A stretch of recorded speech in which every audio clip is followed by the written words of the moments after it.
dit dans Ésaïe 45:12, « C'est moi qui ai fait la terre, et qui serait créé l'homme. C'est moi. Ce sont mes mains qui ont déployé les cieux, et c'est moi qui ai disposé toute leur armée. Il nous a créés avec perfection, comme lui-même est parfait. » Le livre de Deutéronome 32:4 dit qu'il est le rocher. Ses œuvres sont parfaites, car toutes ses voies sont justes. C'est un Dieu fidèle et sans iniquité.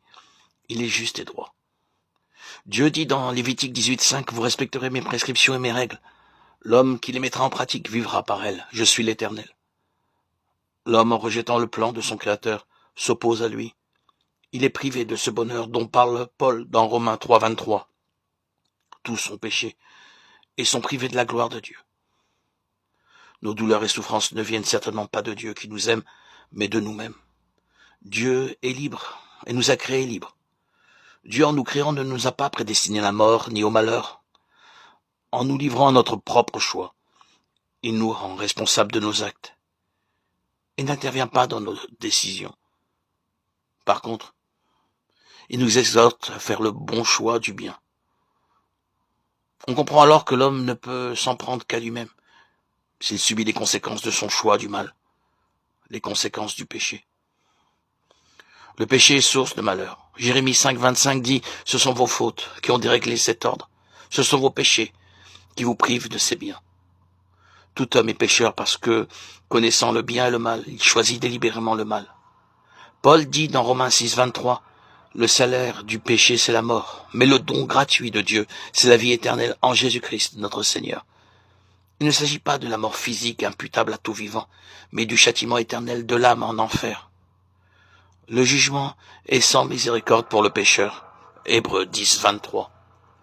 Jésus-Christ, qui est Dieu en devenant homme, prend sur lui toutes nos transgressions volontaires et involontaires, subit le châtiment de mort réservé aux pécheurs à la croix et meurt physiquement, mort comme un pécheur, lui qui n'a jamais péché.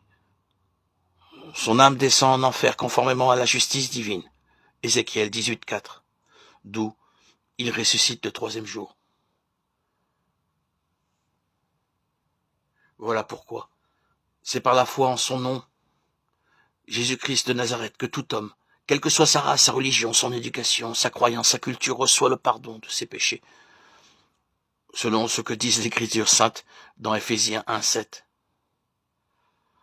En lui, par son sang, nous sommes rachetés, pardonnés de nos fautes, conformément à la richesse de sa grâce.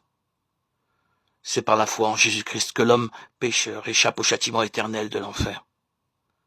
C'est une grâce, une manifestation de l'amour de notre Père à notre égard.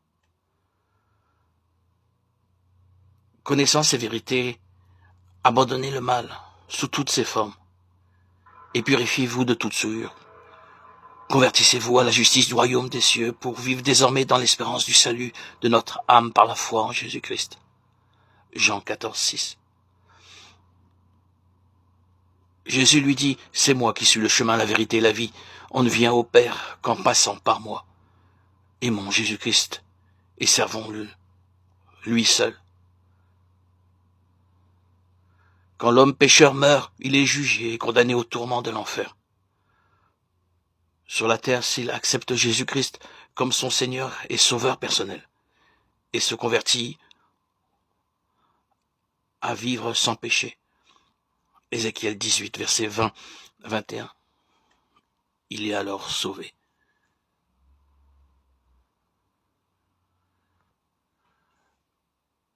Le salut est en Jésus-Christ. Il est notre passeport pour accéder au royaume.